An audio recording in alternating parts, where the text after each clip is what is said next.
सुनो, देखो ये क्वेश्चन कह रहा है कि एक ट्रेन है जो दो व्यक्ति को क्या कर रहा है, ओवरटेक कर रहा है, जो कि रेलवे ट्रैक के पे चल रहा है या रेलवे ट्रैक के बगल में चल रहा है।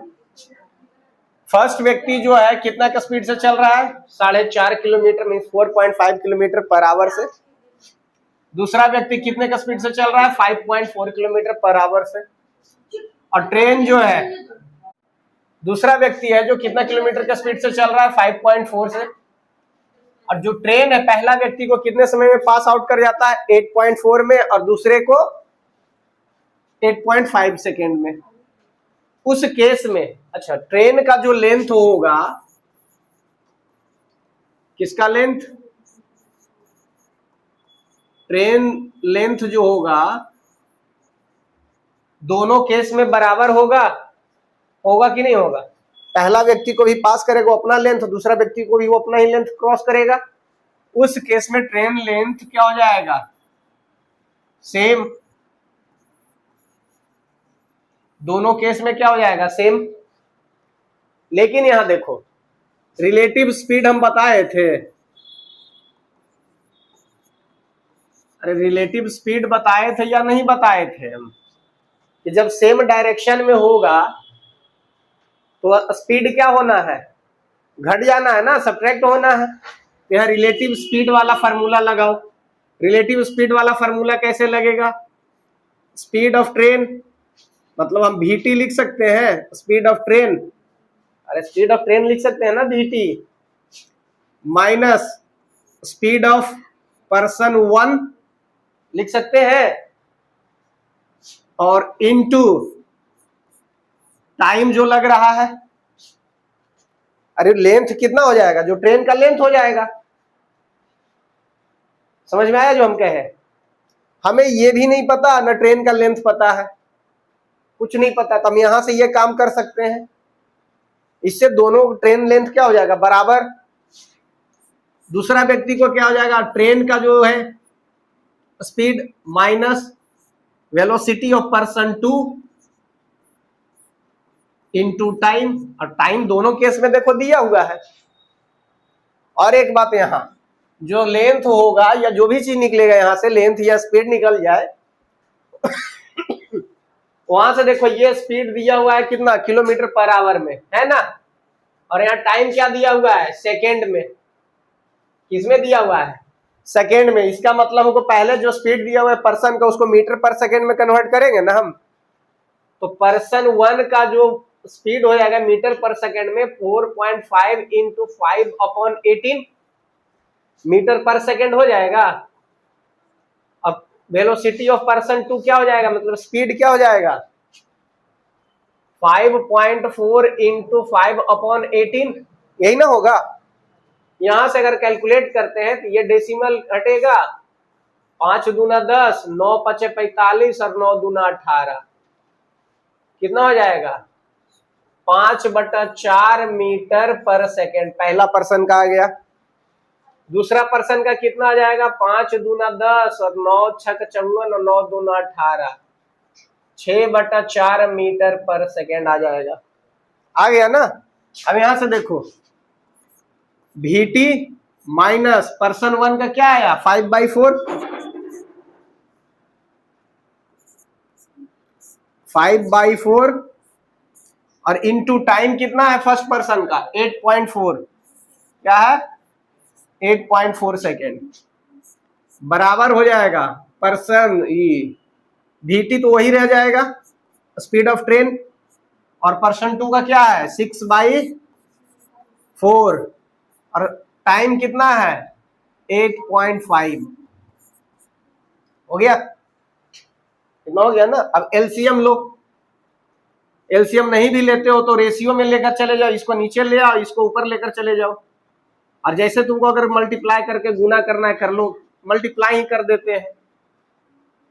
जब इसमें इसको मल्टीप्लाई करेंगे तो क्या हो जाएगा, 8.4 velocity of train minus 5/4 into 8.4 हो जाएगा, बराबर 8.5 वेलोसिटी ऑफ ट्रेन -6/4 इंटू 8.5। ठीक है, यहां तक। जब यहां से कैलकुलेट करते हैं तो ये क्या हो जाएगा 2.1, यहां से इसको कैलकुलेट करोगे 2.1, ये कितना हो जाएगा 8.4 VT माइनस 10.5 बराबर यहां क्या हो जाएगा 8.5 VT speed of train minus 1.26। ये हमारा क्या आ गया यहां से। अब ये इधर जाएगा और ये इधर आ जाएगा ना, तो यहां से क्या हो जाएगा 8.4 VT माइनस 8.5 VT बराबर -12.6 प्लस 10.5, यही होगा। ये घट करके कितना आ जाएगा 0.1 वेलोसिटी ऑफ ट्रेन बराबर, इसको घटाओगे तो कितना आ जाएगा 2.1 आ जाएगा। डेसिमल से डेसिमल देखो हट जाएगा, तो वेलोसिटी ऑफ ट्रेन कितना आ जाएगा 21 मीटर पर सेकेंड। चलो यहां देखो एक इंडिकेट कर लेना है, VT बराबर क्या लिखना है स्पीड ऑफ ट्रेन, VP1 बराबर क्या स्पीड ऑफ पर्सन 1, VP2 मतलब स्पीड ऑफ पर्सन 2, ये इंडिकेट कर दिए। यहां से हमारा स्पीड ऑफ ट्रेन आ गया। अगला क्वेश्चन है, देखो क्या कह रहा है, इधर देख लो थोड़ा। A man is travelling bye a car eight 40 kilometre per hour after every 80 kilometres he rest for 20 minutes, how long will he cover a distance of 240 kilometre. कह रहा है कि एक व्यक्ति है जो चलना शुरू किया एक कार से, मान लिया जाए ये इनिशियल पॉइंट ए है, यहां से चलना शुरू किया और यहां तक आया, ये इसका फाइनल पॉइंट है जो ये बी है। क्या है फाइनल पॉइंट बी है, और ये कितना किलोमीटर है 240 किलोमीटर है। लेकिन क्या कह रहा है एवरी 80 किलोमीटर चलने के बाद वो क्या कर ले रहा है 20 मिनट रुक रहा है। तो पहला ये 80 किलोमीटर चलेगा, यहां से यहां अगर ये पॉइंट सी मान लेते हैं तो यहां से यहां ये क्या है 80 किलोमीटर है चला, यहां कितना टाइम रुकेगा 20 मिनट रुकेगा, है ना। देखो इसमें क्या कंफ्यूजन होता है, सिंपल सी कहेगा कि 8 या 24 तो 3 बार रुकेगा, 3 बार रुकेगा तो भाई 1 घंटा जोड़ दो, नहीं, यहां यही लोग गलती करते हैं। यहां क्या फिर से ये यहां से यहां चलेगा, पॉइंट डी के पास चलेगा, यहां से यहां ये फिर 80 किलोमीटर जाएगा, और यहां क्या करेगा 20 मिनट का हॉल्ट लेगा, रुकेगा, आराम करेगा। लेकिन जब ये अगला 80 किलोमीटर चलेगा, ये डेस्टिनेशन पे पहुंच गया ना, अपना डेस्टिनेशन पे पहुंच गया, तो इसका मतलब इसका जो रेस्ट टाइम है कितना है 40 मिनट है ना, कितना है 40 मिनट है।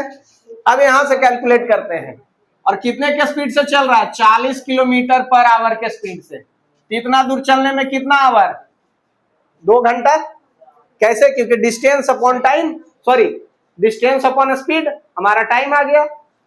फिर ये चलने में कितना घंटा 2 घंटा, फिर यहां से यहां चलने में उसको कितना घंटा लगेगा 2 घंटा, क्योंकि वो भी 80 किलोमीटर है।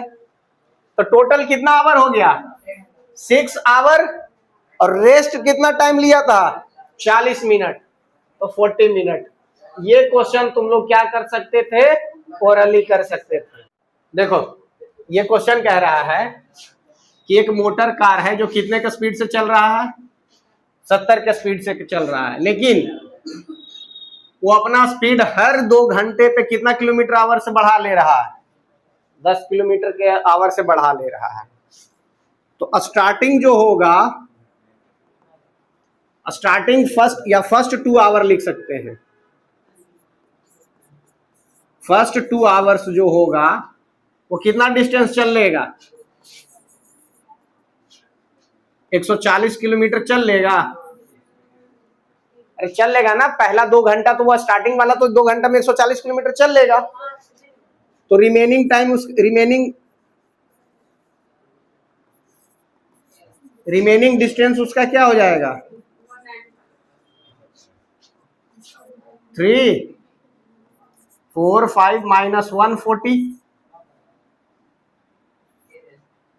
तो कितना हो जाएगा 5 0 2, 205 किलोमीटर बाकी रह जाएगा ना।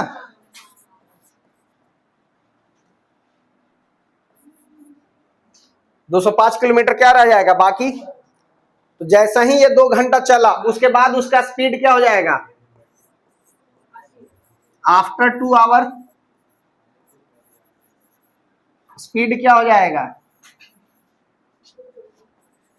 80 किलोमीटर पर आवर हो जाएगा ना, 80 किलोमीटर पर आवर हो जाएगा। फिर उसके बाद क्या हो जाएगा फिर अगला 2 घंटा वो कितना डिस्टेंस ट्रेवल कर लेगा 160 किलोमीटर कर लेगा ना। और जब 160 किलोमीटर कर लेगा तो रिमेनिंग डिस्टेंस क्या बचेगा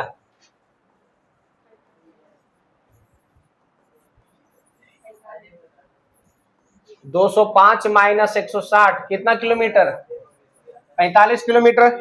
फिर जैसे ही अगला 2 घंटा बाद 80 था तो नेक्स्ट 2 आवर में क्या हो जाएगा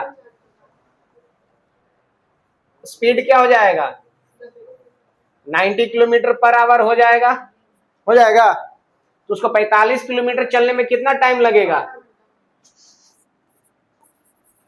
टाइम अब कितना बार लगेगा हाफ आवर। तो टोटल कितना टाइम हो गया 2 घंटा यहां 2 घंटा यहां और आधा घंटा यहां, टोटल कितना टाइमिंग हो गया 4.5 आवर। यही बनेगा। हमने इसके पहले स्पीड, वेलोसिटी, डिस्टेंस, डिस्प्लेसमेंट ये सभी हमने क्या कर लिया पढ़ लिया। हमने क्या क्या पढ़ा डिस्टेंस, डिस्प्लेसमेंट और क्या पढ़ा स्पीड,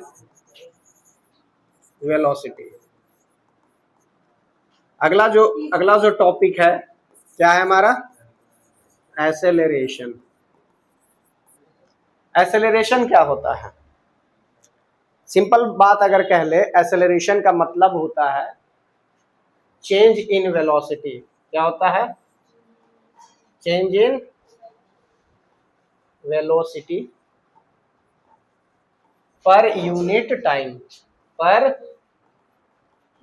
टाइम। जो वेलोसिटी में परिवर्तन होगा यूनिट समय में उसी को हम लोग क्या कहेंगे एक्सेलरेशन कहेंगे।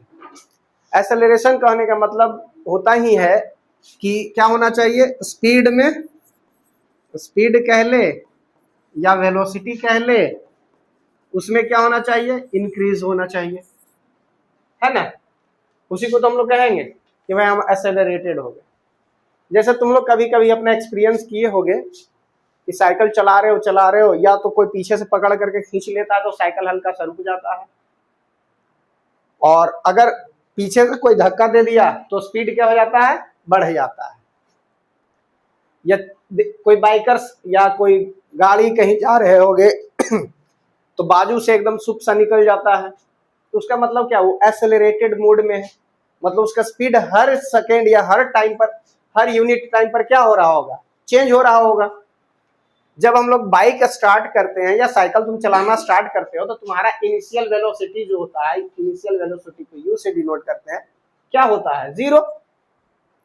कुछ समय बाद मे बी 10 मीटर पर सेकेंड हो, may be 50 kilometre per hour हो, ये क्या चला रहे हो उस चीज पे डिपेंड करेगा। तो 0 मीटर पर सेकेंड से तुम यहां जा रहे हो और 0 किलोमीटर पर आवर से यहां तक जा रहे हो, इसका मतलब यह हुआ कि तुम्हारा कहीं ना कहीं यूनिट टाइम में स्पीड क्या होता जा रहा होगा इंक्रीज होता जा रहा होगा, है ना। और वही इंक्रीजमेंट को हम लोग क्या कहते हैं एक्सेलरेशन कहते हैं।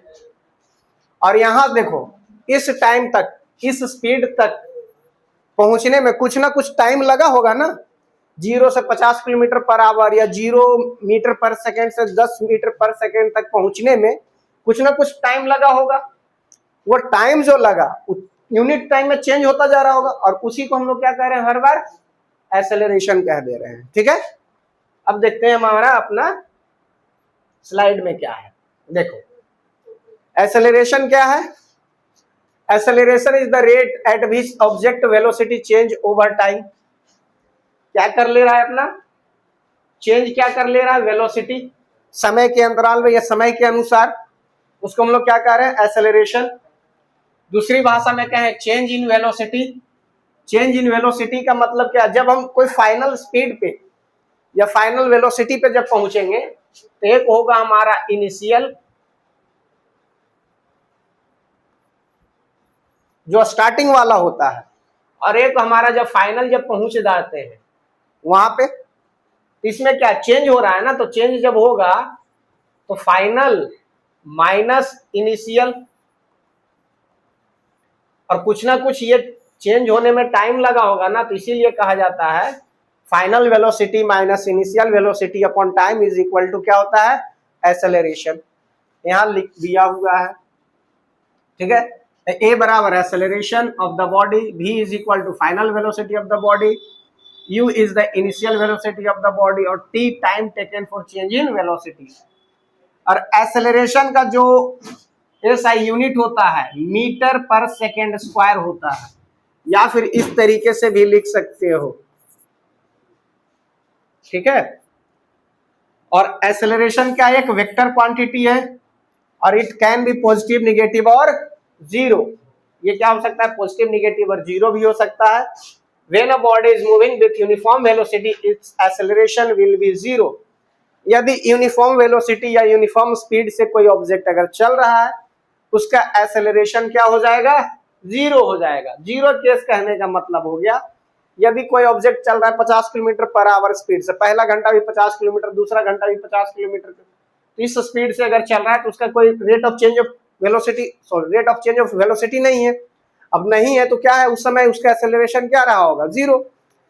कोई भी ऑब्जेक्ट अगर स्टार्ट हो रहा है इनिशियल से, जीरो से, और वो फाइनल कुछ ना कुछ स्पीड तक या वेलोसिटी तक पहुंचेगा, उस केस में उस ऑब्जेक्ट को हम क्या कहेंगे, एक्सेलरेटेड। यदि कोई ऑब्जेक्ट स्पीड में और ब्रेक लगा रहा है, क्या कर रहा है, ब्रेक लगा रहा है, तो फाइनल आएगा कहाँ, जीरो। इनिशियल कुछ और था, फाइनल क्या आ जाएगा, जीरो। इसका मतलब स्पीड डिक्रीज हो रहा है। जब स्पीड डिक्रीज होता है तो वो भी एक्सेलरेशन का ही एक पार्ट है, बस उसको कह दिया जाता है रिटार्डेशन। क्या कहा दिया जाता है, रिटार्डेशन, या फिर इसी को एक और कहते हैं डी एक्सेलरेशन। क्यों, क्योंकि फाइनल में कुछ और था, इनिशियल में कुछ और था, फाइनल जीरो आना है। या स्पीड डिक्रीज और डिक्रीज होता जाएगा, उस चीज को हम लोग क्या कहते हैं, रिटार्डेशन या डी एक्सेलरेशन। देखो इसे यहां लिखा होगा, इसके बाद वाले स्लाइड्स में है नॉन यूनिफॉर्म, देख नहीं,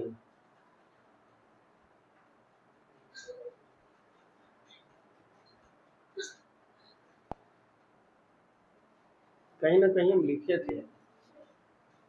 चलो नहीं है तो हम फिर बताएंगे, हम बता दिए ना। चलो लिखो इतना। चलो देखो, इसके पहले हमने क्या पढ़ा, एक्सेलरेशन पढ़ लिया।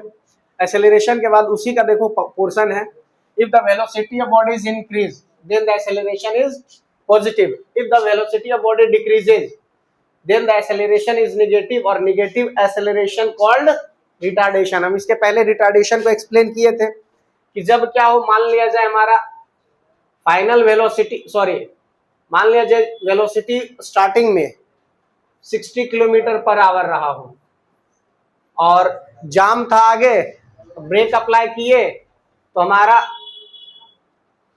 ये इनिशियल वेलोसिटी था, फाइनल वेलोसिटी हमारा क्या आ गया, 0 किलोमीटर पर आवर, रुक गए। उस केस में क्या होता है, फाइनल माइनस इनिशियल बाई, और टोटल रुकने में मान लिया जाए 10 मिनट का टाइम लगा, 10 मिनट का या 2 मिनट का, जो भी है 2 मिनट का ले लेते हैं। तो उस केस में फाइनल माइनस इनिशियल लिखेंगे तो 0 माइनस 60 अपॉन में जो भी टाइम है 2 गुने 1/60, यही ना होगा इतना आवर। अब इतना आवर होगा, ये जो भी आएगा एक्सेलरेशन जो भी आएगा निगेटिव में आएगा, निगेटिव में आया इसका मतलब क्या हमारा कहला रहा है, रिटार्डेशन। स्पीड क्या होता जा रहा है, डिक्रीज होता जा रहा है। जैसे example starting of from the rest, या रेस्ट से जब स्टार्ट हो रहा है उस केस में हमारा क्या होगा, एक्सेलरेशन होगा। जब कुछ स्पीड पे और वहां से क्या आ रहा है, रेस्ट में आ रहा है, उस केस में क्या हो जाएगा, एक्सेलरेशन निगेटिव हो जाएगा। Acceleration of body can be change into two ways. Acceleration दो तरीके से चेंज हो सकता है। पहला तरीका है द स्पीड और वेलोसिटी, पहला स्पीड और वेलोसिटी को इंक्रीज कर दो या डिक्रीज कर दो। दूसरा बाय कीपिंग द स्पीड और velocity constant but by changing the direction. क्या करना, डायरेक्शन जब चेंज करेंगे उस केस में भी हमारा क्या होता जाएगा, एक्सेलरेशन चेंज होता जाएगा। क्यों, हम अभी सर्कुलर पाथ वाला एग्जांपल लिए थे, वेलोसिटी में लिए थे ना हम, तो सेम यहाँ है, कुछ स्पीड से इधर जा रहा है इधर जा रहा है तो डायरेक्शन चेंज होता जा रहा है ना, और डायरेक्शन जब चेंज होता जाएगा तो क्या हो जाएगा, ये एक्सेलरेशन में कन्वर्ट हो जाएगा।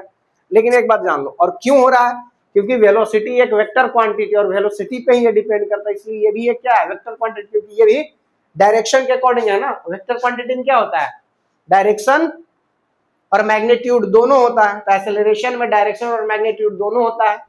Negative value of acceleration shows that the velocity of speed of body is decreasing.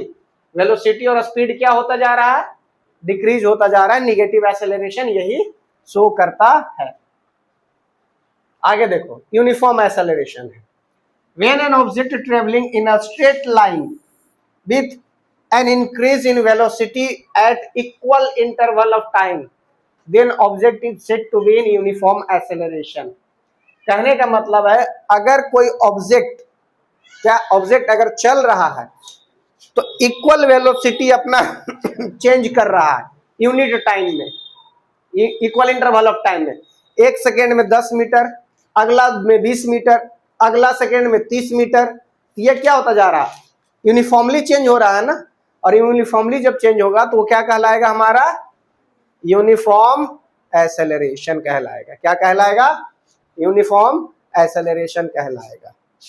यहाँ दिया हुआ है, देखो वेलोसिटी टाइम ग्राफ दिया हुआ है। यहाँ क्या दिया हुआ है, वेलोसिटी टाइम ग्राफ दिया हुआ है। ये क्या है, यूनिफॉर्मली एक्सेलरेटेड दिख रहा है। क्यों, चलो देखो, ये जो दिया हुआ है ये वेलोसिटी टाइम ग्राफ है, और वेलोसिटी टाइम ग्राफ कैसा, यूनिफॉर्मली एक्सेलरेटेड है। ये इधर वेलोसिटी है, ये टाइम है।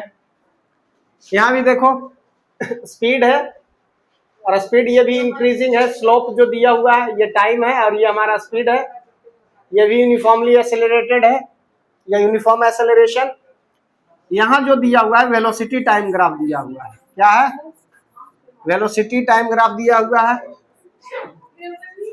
वेलोसिटी टाइम ग्राफ दिया हुआ है इसमें, सुनो इधर, और ये किसके पैरेलल है, टाइम एक्सिस के पैरेलल है ना, टाइम एक्सिस के पैरेलल है। इसका मतलब होता है यूनिफॉर्म मोशन। क्या होता है, uniform motion.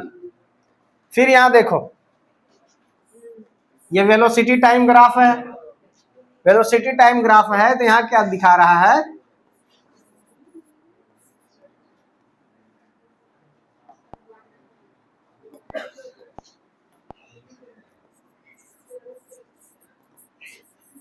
Velocity time graph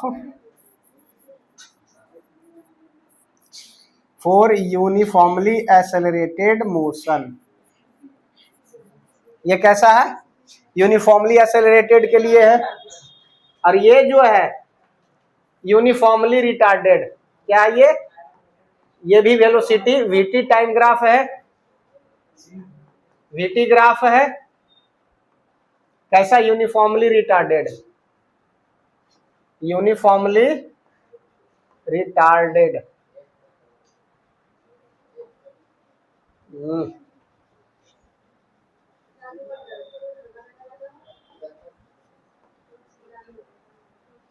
uniformly retarded हो रहा है क्योंकि कुछ यहाँ कुछ वेलोसिटी रहा होगा, यहाँ से कहाँ जा रहा है, 0 पे आ रहा है, और 0 पे आ रहा है तो क्या हो जाएगा, यूनिफॉर्मली रिटार्डेड। चलिए आज के लिए इतना ही, कल मिलते हैं। Thank you. बाकी चैनल को सब्सक्राइब, वीडियो को लाइक।